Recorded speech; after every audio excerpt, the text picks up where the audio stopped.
Hello and welcome to the Villa Park podcast. It's me, Rich, and I'm back with another transfer talk roundup and also some fantastic contract news roundup as well. Before we get into it, please do smash that like button and hit that subscribe button. We had a great show yesterday, our fans forum, so please do check that out. And we've had a great response in terms of subscribers since the start of the season. So please do. We want to hit 5K, so help us continue to get there by hitting that like button, hitting the subscribe button, and get your comments in below on your thoughts on the latest transfer rumors and contract extensions. So the title of this podcast, the main headline is Martinez is going nowhere.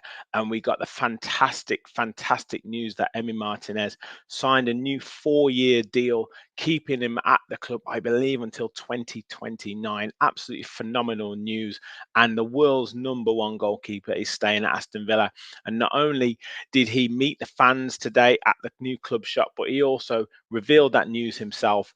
And look, it's just fantastic. I mean, if you think about the clubs across the world that would want someone like Emi Martinez, Real Madrid, Barcelona, Manchester United, Liverpool, all of these clubs, Arsenal, I'm sure would absolutely love. Well, Arsenal let him go. Would absolutely love to have Emi Martinez in their ranks, and this protects our asset really well, and also shows the loyalty that Emi Martinez has to the club in terms of backing him. If you watch his video where it shows some of the highlights of some of these fantastic saves, and when he first signed, we signed him for 18 million from Arsenal. He wanted to prove himself. He wanted to show that he was a number one goalkeeper.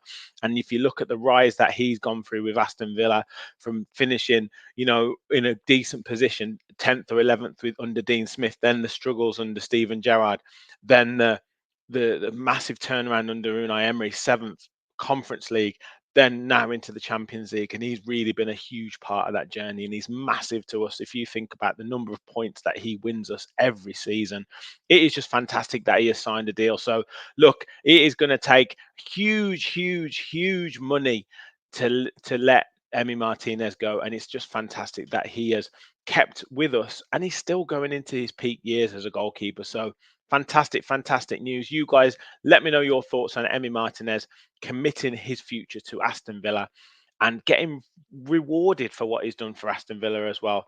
Let me know your thoughts. Now, in terms of transfer news, we saw this morning, it was kind of released on a podcast, a Chelsea podcast, and also a Sky Sports News reporter, Ben Jacobs, had said that Aston Villa had some discussions or was on the radar in terms of Raheem Sterling being interested in the club. And he's obviously been frozen out at Chelsea. He's been told by Enzo Maresca that he's not part of the plans at all. So he's going to be looking for a new club.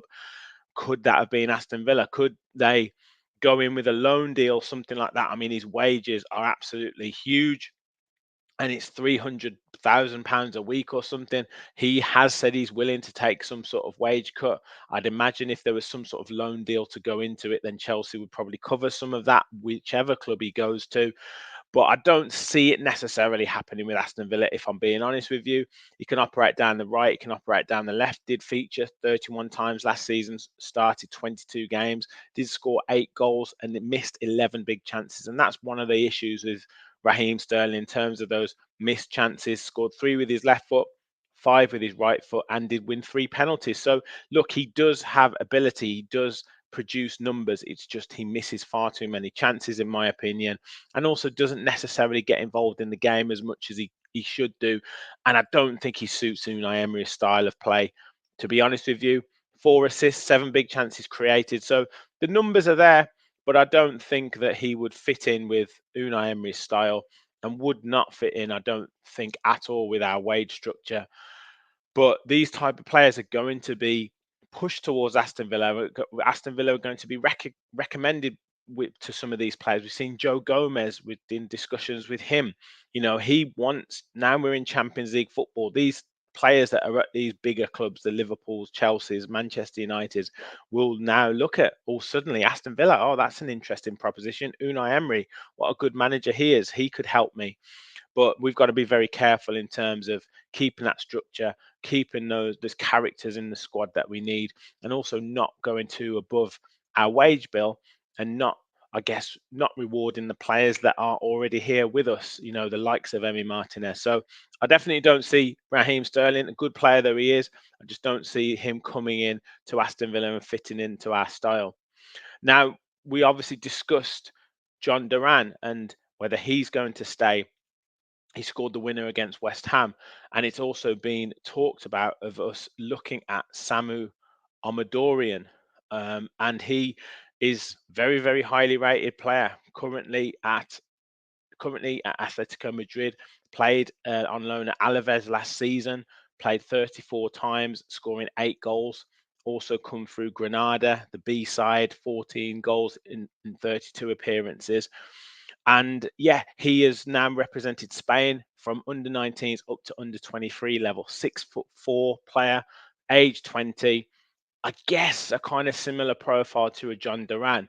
Now, does that indicate, if we're in talks with him, that the deal for John Duran to move out of the club isn't done yet? Who knows? Now, it would be, I guess, a like for like replacement. It could be someone that we bring in as competition, as an extra. Who knows what that means? As I say, last season on loan, Alaves, 35 games played, 22 starts, scored 9 goals, and yeah, missed 19 big chances. So lots of room for improvement, lots of potential there. 3 goals with his head, 3 with the left foot, 3 with the right foot, won a penalty, got an assist, and 2 big chances created. So look, knows how to put himself about, knows where the goal is. Obviously, highly rated player, very, very powerful player, pacey player, all that kind of stuff that we already have, I guess, with John Duran. Now, as I say, this might indicate that the deal for John Duran isn't over, and the transfer window is well and truly in full swing. I don't necessarily see it. I think if you've got a player like Duran and you can keep him, I guess, patient, if you can keep his head screwed on, if you can keep him motivated and give him enough opportunity, I think we've got a player there. I think we've got a real player there where maybe someone like Omodorion, as highly rated as he is, you've got to settle him into the side. You've got to bring him through. And there's pros and cons with both of those options. But maybe it's a case of both of them come in, and we've got a real, real, real big, powerful front line there with different options.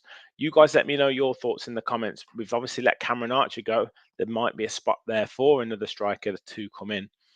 And finally, summer signing, who was part of the Douglas Luiz deal, Samuel Iling-Junior. He looks like he's going out on loan with interest from English, French, and Spanish clubs. And I don't see really much surprise there. I saw him in pre-season. I was a little bit concerned about where he was going to fit in. We were playing him kind of on that right-hand side tucked in, sometimes the left-hand side tucked in, sometimes operating across that kind of attacking line, and he didn't quite know where he was playing, didn't quite know what he was doing. And I don't feel like he will threaten, say, a Ramsey, Rogers, even a Buendia in those more attacking positions. And on that left-hand side, Matson, Luca Dean, and the like, I don't see him really threatening that. So getting him out on loan, giving him some game time will probably do him the world of good. And we can see what happens there. I think it's more of a signing that he can get first team experience, and maybe later on down the line we can make a profit on him moving on. I don't necessarily see him troubling the first team too much. Who knows though? Good season this season, and goes out front on loan and comes back in next season, and he could be challenging. We will wait and see. But yeah, wish him the best if he does go out on loan and gets that much needed experience. That's it from me in terms of the transfer talk. So Raheem Sterling, I don't really see it. You guys let me know in the comments. Omodorion, interesting proposition. Where does that leave John Duran? And Emi Martinez stays, going nowhere, 4-year deal. Fantastic news. Make sure you smash that like button and make sure you hit that subscribe button. Help us on the road to 5K. We've got plenty more shows coming up for you this week. I've got the opposition preview in the away end with Dan Potts, football's 12th man, and AFTV's Dan Potts. We've also got our live match preview as well this week, and hopefully a winning match reaction after the Arsenal game. So make sure you stay tuned to the channel. Thank you for watching, and as always, remember, we all follow the Villa.